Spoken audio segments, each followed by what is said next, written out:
Hello everyone. Structure analysis के fifth lecture में हम ट्रेसेस के लिए काइनेमेटिक इंडिटरमिसी को सोल्व करेंगे। तो हमने पिछले लेक्चर में बीम्स के लिए काइनेमेटिक इंडिटरमिसी को डिस्कशन किया था। तो जैसे फर्स्ट नंबर पर है रिजिड जॉइंट प्लेन स्ट्रक्चर, मतलब बीम और फ्रेम्स इन 2D। तो इसके लिए जो काइनेमेटिक इंडिटरमिसी का फॉर्मूला था वो था 3J माइनस का R, और बीम्स और फ्रेम्स इन 3D तो 6J माइनस का R। ये है रिजिड जॉइंट स्पेस स्ट्रक्चर। यदि मेंबर इनएक्सटेंसिबल है, मतलब मेंबर में एक्सियली डिफॉर्मेशन नहीं हो सकता, तो मेंबर माइनस हो जा रहा था। और यदि इंटरनल रिलीजेज है, मतलब डिग्री ऑफ फ्रीडम बढ़ जाएगा, तो उसमें RR ऐड हो जा रहा था। अब अपन देख रहे हैं ट्रसेस के लिए। तो सबसे पहले ये एक अनस्टेबल हमने ट्रस लिया है, ट्राइंगल, जो कि आइडियल ट्रस भी इसको बोलते हैं। तो इसमें जो मेंबर आपस में कनेक्टेड होते हैं वो पिन जॉइंटेड होते हैं, मतलब इनमें रिलेटिव मोशन हो सकता है। यदि रिलेटिव मोशन हो सकता है तो इसमें कोई भी रोटेशन नहीं आएगा, ओनली डिस्प्लेसमेंट आएगा। अब अपन इस जॉइंट को लेते हैं। इस जॉइंट में एक तो आ सकता है डेल्टा वाई और आ सकता है एक डेल्टा एक्स, ओनली डिस्प्लेसमेंट। अगर इस जॉइंट को लें तो इसमें भी एक डेल्टा एक्स और एक डेल्टा वाई, रोटेशन तो आएगा नहीं। इसमें भी एक आएगा डेल्टा एक्स और एक आएगा डेल्टा वाई। तो टोटल जो डिग्री ऑफ फ्रीडम है इस अनस्टेबल ट्रस में, टोटल डिग्री ऑफ फ्रीडम कितने हो गई? 6। मतलब हर जॉइंट पर 2 डिग्री ऑफ फ्रीडम है। तो मैं इसको ऐसे लिख सकता हूं कि 2J, हर जॉइंट पर यदि 2 है तो 2J डिग्री ऑफ फ्रीडम है अनस्टेबल ट्रस में। अब मैंने इसी को ही स्टेबल बनाया है, मैंने रिएक्शन लगा दी है। जैसे ही रिएक्शन लगाई तो इस जॉइंट पर तो जो डिग्री ऑफ फ्रीडम होगा वो एक तो वर्टिकल जा सकता है और एक हॉरिजॉन्टल जा सकता है, डेल्टा एक्स और डेल्टा वाई। यहाँ पर एक रिएक्शन लग चुकी है रोलर की वजह से, आर वाई। जैसे ही आर वाई लगेगी तो डेल्टा वाई नहीं आएगा, क्योंकि ऊपर से लोड लगेगा तो नीचे से आर वाई लग रहा है, तो डेल्टा वाई नहीं आएगा। ओनली इसमें क्या आएगा? Delta x. अब इंज सपोर्ट की बात करते हैं अपन। इंज सपोर्ट पर 2 रिएक्शन आएगी, एक तो आर वाई आएगी और एक आर एक्स आएगी। ठीक है, आर वाई आई तो डेल्टा वाई नहीं आएगा, आर एक्स आए तो डेल्टा एक्स नहीं आएगा। मतलब इस जो जॉइंट है इस पर कोई भी डिग्री ऑफ फ्रीडम नहीं आएगा। तो टोटल यहाँ पर जो डिग्री ऑफ फ्रीडम आए 1 2 3, तो यहाँ पर जो डिग्री ऑफ फ्रीडम आए वो 3 आ गए। मतलब जैसे ही रिएक्शन आई वैसे ही जो डिस्प्लेसमेंट था वो हट गया। तो इसके लिए कैसे निकलेगा फॉर्मूला? 2J। 2J तो स्टेबल के अनस्टेबल के केस में था। जैसे ही रिएक्शन आई है तो जो भी डिग्री ऑफ फ्रीडम है वो कम हुआ है, तो 2J माइनस का R। यही ट्रसेस का फॉर्मूला हो जाएगा 2D के केस में। Pin jointed plane structure trusses in 2D, तो 2J माइनस का R। अब यदि यही ट्रस 3D में होती, यही ट्रस, तो इसमें एक जेड डायरेक्शन में और डिस्प्लेसमेंट हो जाता। तीनों डायरेक्शन में रोटेशन तो आएगा नहीं क्योंकि पिन जॉइंटेड है। तो इसमें एक जो एक्स और वाई डायरेक्शन है, जैसे ये एक्स डायरेक्शन है, ये वाई डायरेक्शन है, तो जेड डायरेक्शन ये होगी। ये एक्स डायरेक्शन है, ये वाई डायरेक्शन है, तो जेड वाली डायरेक्शन ये होगी। तो तीनों डायरेक्शन में रोटेशन तो 0 होगा। एक्स में मूव कर सकता है, वाई में मूव कर सकता है और जेड में मूव कर सकता है।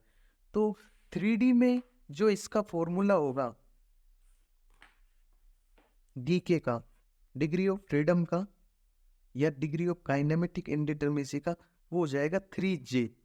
और रिएक्शन जैसे ही आएगी वैसे ही उसमें डिग्री ऑफ फ्रीडम कम हो जाएगा, तो 3J माइनस का R। और ये 2D के केस में है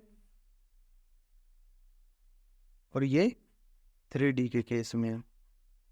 तो यहाँ पर लिख सकते हैं पिन जॉइंट स्पेस स्ट्रक्चर में 3J माइनस का R। तो ये टेबल जिससे सारे काइनेमेटिक इंडिटरमिसी के क्वेश्चंस हो गए। अपन बेसिक तरीके से भी करेंगे, फॉर्मूले से भी करेंगे। आप इसका स्क्रीनशॉट ले लो या सेव कर लो इसको। अपन ने पिछले लेक्चर में 6 क्वेश्चन कर लिए थे, 7th क्वेश्चन करते हैं। तो ये ट्रस है, तो सबसे पहले अपन कंसेप्ट से करेंगे।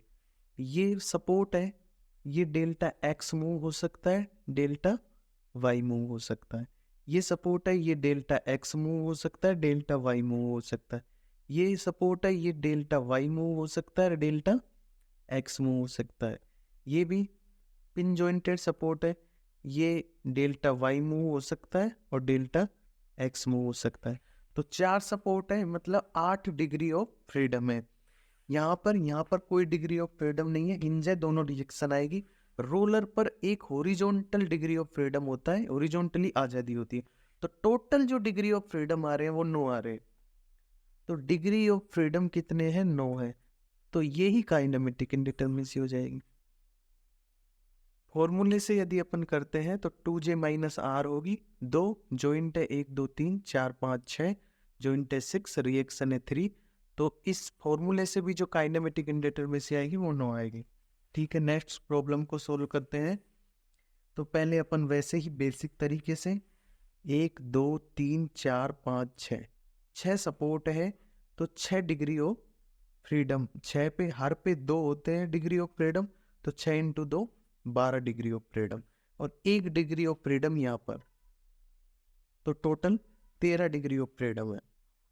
यदि 13 डिग्री ऑफ फ्रीडम है तो काइनेमेटिक इंडिटरमिनेसी भी 13 होगी। यहाँ पे आ जाएगा delta Y, delta X, delta Y, delta X, delta X, यहाँ पे डेल्टा एक्स ही आएगा। हर जॉइंट पे डेल्टा वाई और डेल्टा एक्स आ जाएगा, डेल्टा वाई और डेल्टा एक्स। तो ये 11 डिग्री ऑफ फ्रीडम हो गई। अब अपन इसको फॉर्मूले से करते हैं। तो डी के बराबर 2j माइनस का आर। ठीक है, जॉइंट कितने हैं? 1 2 3 4 5 6 7 8, जॉइंट है 8। रिएक्शन कितनी है?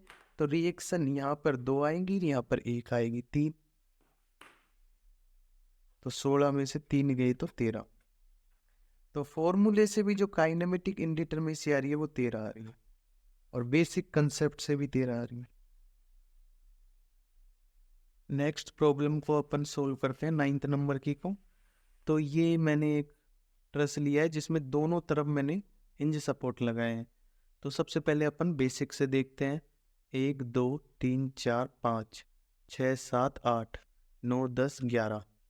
तो 11 सपोर्ट है, 11 जॉइंट है, पिन जॉइंटेड, जिस पर हर पर 2 डिग्री ऑफ फ्रीडम है। तो टोटल इन दोनों पे तो है ही नहीं, ये तो दोनों हिंज है, तो टोटल डिग्री ऑफ फ्रीडम हो जाते हैं 22। डिग्री ऑफ फ्रीडम 22 है, इसका मतलब काइनेमेटिक इंडिटरमिनेसी भी 22 होनी चाहिए। ठीक है, अब अपन फॉर्मूले से करते हैं। डी के बराबर 2j माइनस का आर। रिएक्शन कितनी है? हिंज सपोर्ट है तो 2 रिएक्शन, हिंज सपोर्ट है 2 रिएक्शन। 2j जॉइंट कितने हैं? 1 2 3 4 5 6 7 8 9 10 11 12 13, 13। रिएक्शन कितनी है? टोटल 4। तो यहाँ से 13 दूने 26 माइनस 4 22। फॉर्मूले से भी 22 ही आ रही है, और बेसिक करते हैं तो भी 22 आ रही है।